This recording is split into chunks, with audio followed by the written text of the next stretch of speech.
Let's discuss value in this product. The system that emerges from the models has two clear moments for value: when establishing and distributing your protocols, and on everyday feedback provided to the managers and the company. This is an interesting situation since design uses the value of setting your protocols to attract and make value evident early in the process, and the feedback generated, and the reminders to retain the users. A tool like this is usually procured after an incident. Creating a new protocol in a timely and efficient way makes perfect sense and addresses clear needs in a valuable way. However, it's on the daily premises that the product can shine. Most decision makers are aware that implementing and maintaining a protocol is really difficult, so even though it might not be enough to attract a company in the first moment, the simple yet profound value delivered on a daily basis should be the thing to monetize. A tool to craft your protocols. One of the most relevant problems to overcome in this product is the ability barrier when creating protocols, as decision makers don't necessarily know what the etiquette of the meetings should be. We have worked in a workshop with Marianne Littler, a renowned business consultant, to work on a checklist specifically designed for addressing cultural differences, English as a second language, and inclusion. A tool to turn to when things went wrong.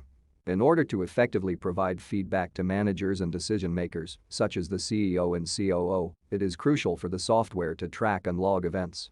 This feature can prove to be highly valuable, especially when unforeseen issues arise, as it allows for the gathering of evidence regarding positive intentions and interactions. This previously unmentioned benefit serves as a strong motivation for establishing protocols and encourages continued subscription to the software. An unobtrusive solution for managers. As a captive user, managers or meeting leaders will obtain little to no existence needs solutions from this platform, as decision makers will not tie the performance to salary, and being dismissed for not using it is not a clear motivator. This means that getting managers on board with the product is key. The product offers two clear value propositions to them. It acts as a feedback provider, allowing them to be better meeting leaders and providing proof of that advancement. It serves as an insurance and a formalized outlet in case any problems arise with the client or any other meeting member.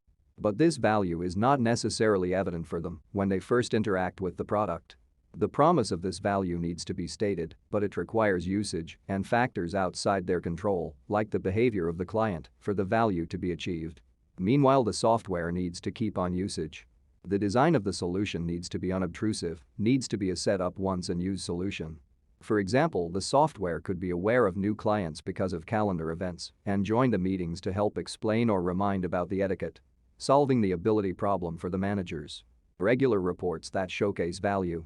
Users, managers and decision makers will not return to the software unless there is a specific problem to solve or to unsubscribe because they see no value in the solution.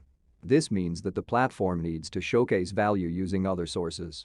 The natural means for delivery reports is email. Although email is a great repository for record keeping and is the natural place for somebody to gather evidence, email is often ignored. For tracking and protocol delivery purposes, the platform will already have to have access to a meeting platform. We can use this access to provide feedback to the different types of users, enhancing the report's visibility. This insights can inform the next step, the development of features to ease the barriers detected.